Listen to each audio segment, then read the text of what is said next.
The camera is now ready to begin pairing. System reset.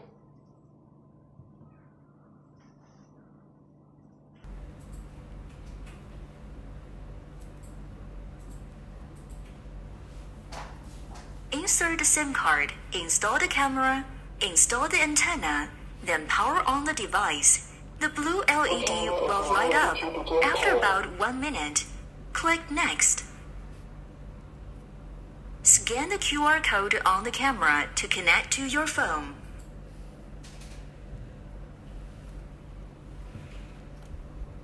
Enter the camera name and address. Using default name and address can go to the next step directly.